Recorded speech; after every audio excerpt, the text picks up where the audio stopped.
এই দুটা বহুত ইম্পৰ্টেণ্ট সলিউশনটা ভালদৰে চাবা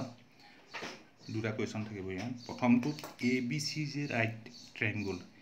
ABC right angle triangle yet angle C to 90 degree right angle at C to 90 degree if angle A 30 degree amak dia ase AB 40 unit find the remaining two sides of triangle ABC mane AC aru BC uliabo lage aru iar pisot ami prove koribo lagibo prove that cos cube B minus sin cube A equal 0 duta part ase tomaloke dekha paisa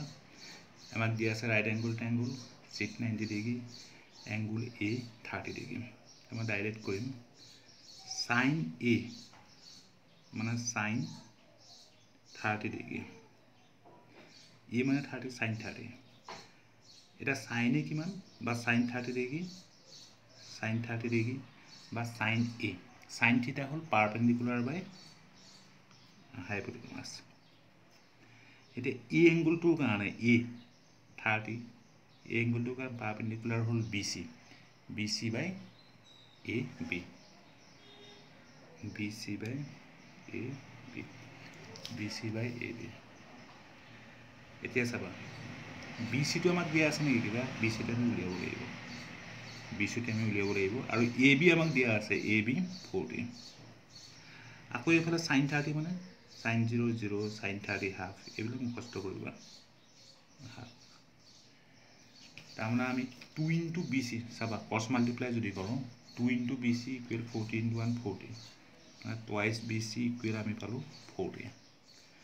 therefore BC equal 40 by 2 tamna ami BC to palu 20 BC ami kiman palu BC eta side ami BC to palu 20 also BC to dale eta AC to diabo lagibo এটা cos 30 degree cos theta ki asle cos theta asle base by hypotenuse a cos 30 degree cos 30 karone base hol AC by AB mo direct likhim base hol AC hypotenuse hol AB AC by AB cos 30 ami likhim AC by AB etia cos 30 kiman sin 60 jiman cos 30 kiman etu sin 0 0 sin 30 half sin 45 1 by 2 sin 60 root 3 by 2 sin 60 to cos 30 la ahe agor moi eta video bujaisilu eta AC to amak dia na ami AC to uliabo lagibo aru AB dia ase 40 unit diagram to side ba AC to ami uliabo lagibo aru AB dia ase 40 unit eta ako ami cos multiply korim 2 into AC twice AC equal 40 into root 3 2AC ba etu side 2AC etu side likhe etu side likhilo last ra nake ami anilo koribo yar pora ami AC kiman palu AC palu 40 root 3 by 2 মানে 20 root 3 আমি AC পালো 20 root 3 আমাৰ ডায়াগ্ৰামটো AC পালো 20 root 3 আৰু BC পালো BC 20 এইটা আমি পালো ফার্স্ট পার্ট হৈ গল বাকি দুটা সাইড উলিয়াবলৈ গলে এতিয়া সেকেন্ড পার্টটো মই ইয়াত লিখিম সাইডত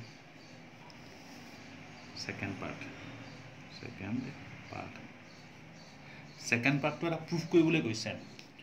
প্রুফটো হল left hand side cos cube B minus sin cube A left hand side so etu cos cube B minus sin cube A last 0 পাব লাগিব এটি এই দুটা মেথড আছে এটা ফার্স্ট মেথড তো cos cube B তো B টু কিমান দেগি A to 30 A to 90 হলে এটো 60 হ'ব তেতিয়া sum of three angle 180 degree হ'ব cos cube B জায়গাত আমি 60 ডিগ্ৰী লিখিলো minus sin cube A মানে হল 30 ডিগ্ৰী এতিয়া cos 60 কিমান sin 30 যিমান cos 60 হেতুই sin 0 sin 30 half এটা half cube minus sin 30 half cube এটো plus half cube minus half cube cancel গৈ এটো হল গৈ আমাৰ 0 or ইয়াৰ আৰু এটা মেথড যে মই আছে বুলি কৈছিলো 0 এটো আমি রাইট হ্যান্ড সাইড পাই গলো লেফট হ্যান্ড সাইড অপশন আমি রাইট হ্যান্ড সাইড পালো আৰু হিটু মেথড চাবা এইটো method left hand side cos cube b minus sin cube b এতিয়া চাবা cos b cos থিটা মানে কি আছিল বেস বাই হাইপোটেনাস cos b কাৰণে বেস হ'ল bc আৰু হাইপোটেনাস হ'ল ab তাৰমানে bc বাই ab cos b কাৰণে হ'ল তোমাৰ bc বাই ab হোল কিউব দি দিলো হোল কিউব আছে minus sin b cos cube b sin cube b নহয় দে এটো sin cube a base not sin cube cos cube b minus sin cube a cos cube b minus sin cube a ঠিক আছে sin a ডায়াগ্রামত চাবা sin থিটা মানে কি আছিল perpendicular বাই hypotenuse মুখস্থ কৰিবা ট্রিগোনোমেট্রিক কম মানে about 90% ফর্মুলা বেস sin থিটা পারপেন্ডিকুলার বাই হাইপোটেনাস পারপেন্ডিকুলার হল bc হাইপোটেনাস হল ab এখানে আমি ইয়াত তলত sin a জায়গাত আমি কি লিখিম bc বাই ab হোল কিউব এটা ডাইরেক্ট ক্যান্সেল কৰি পেলাই এটো 0 হ'ল এটো হ'ল তোমাৰ ৰাইট হ্যান্ড সাইড আৰু এটা সাম আছে এটো পাছৰ ভিডিওটো দি আছে টাইম বহুত হৈ যায় নহলে